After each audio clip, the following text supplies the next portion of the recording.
Hello Horror Hounds, welcome to my horror house. This time around let's talk about Sinners, currently in theatres, Ryan Coogler's vampire film starring Michael B. Jordan in dual roles as twins Smoke and Stack, a pair of up-and-coming criminals who are returning home from Chicago to set up a business back home in Mississippi during the time of Prohibition and the Jim Crow laws. They set up a Duke, an overnight establishment of booze and excellent music.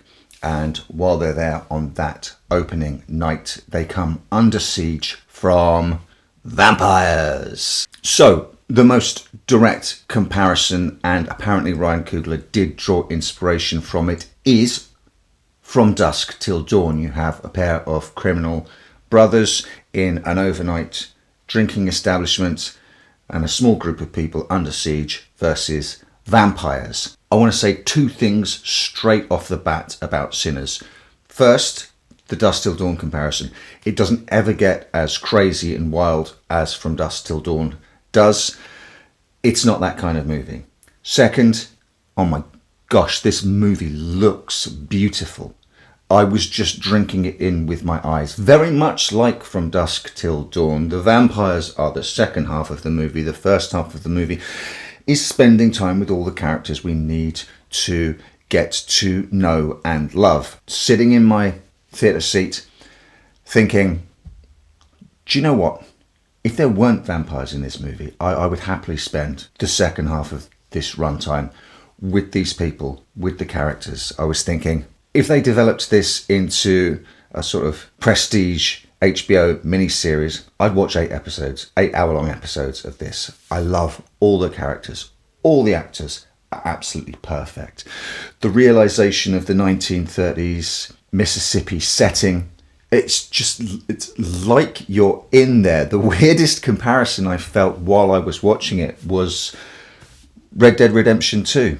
And just like I would immerse myself into that world, I could have spent so long in the world of Sinners. That, I would say, is vital, because you have to care for these people once they come under siege, and some of them are killed, some of them are turned. It would all be for nothing if these were cookie cutter characters just acting as cannon fodder.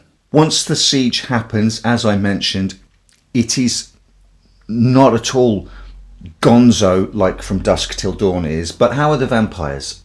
They're excellent. I love them. They're kind of used subtly and sparingly. I don't know if that makes sense. They remind me more of the vampires from Tobe Hooper's Salem's Lot. The look of the vampires is delicious. The glowing eyes, not overused, but a perfect little accent on the character designs.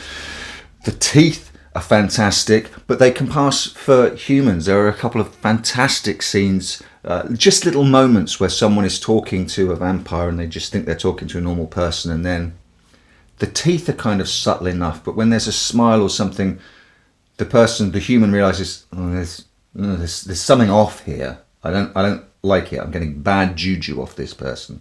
But what's at the heart of Sinners is the music. There are moments where I was going to say the film stops so that we can get a musical number, but the film doesn't stop. The musical numbers are the lifeblood of the film. So it's not like the film stops for a musical number. We just get time to luxuriate in a song or an old Irish jig, a piece of blues. And what this film is most interested in, I think, is the link between music and mysticism, and how that kind of art links you back into the singers and songwriters of years and generations past, and also plugs you in a weird time-bending kind of way to the artists of the future, who will take the art from the present as inspiration and as a springboard. There's a lineage, there's a chain stretching right back to the past and way into the future. An absolute celebration of culture, art, and creativity.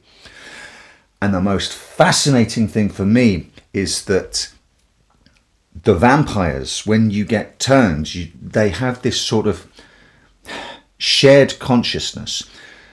Say I turn you, I suddenly have access to all your memories and life experience, but you have access to all my memories and life experience as well. It's a weird kind of assimilation, strangely reminiscent of John Carpenter's The Thing. And there's a moment where a couple of newly turned people, our vampire, by the way, is from Ireland, and very, very old.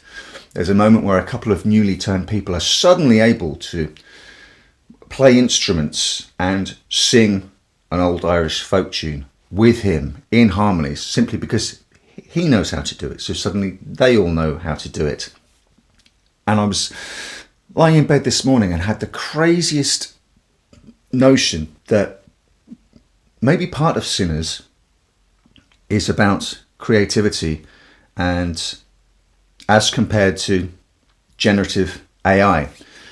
The central conceit of the movie is once in a while a person will come along whose soul, whose songwriting, whose talent plugs them into that chain that I mentioned, that generational chain stretching to the past and stretching into the future, creates something new that has evolved from everything that has been created in the past. Whereas the vampires don't create, they just copy. It's almost as if head vampire turns a person and then just scrapes all their experience, like generative AI scrapes art and music and fiction, and then it's part of their vampire gestalt. So they can all sing the same jig, they can all sing the same song, but it's strangely soulless. They can't create anything new.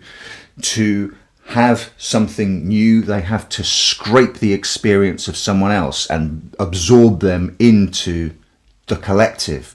Whereas our central young bluesman is fired up by the spirit of creativity and the blues that comes from within him, and that has been passed to him from previous generations, going way, way back. It's quite a beautiful thing. I don't know, I doubt very much that's the central message of Sinners, but I think it's there if you want to see it. There's a scene about halfway through that I won't spoil, which deals directly, both visually and sonically, with this idea of generational art, inspiring the next generation and the next, and then taking something and making something new with it. It will bowl you over. It's a scene that will be talked about for years to come. So on top of this wonderful world filled with wonderful characters, you have some quite excellent and scary vampires on top of it. Strangely, for a vampire movie, the vampires are sort of the sprinkles on top of it for me. But that's fine, because everything about it, my eyes wanted more. I bid you welcome. I welcome you to my house. Welcome to my house. Welcome to my home.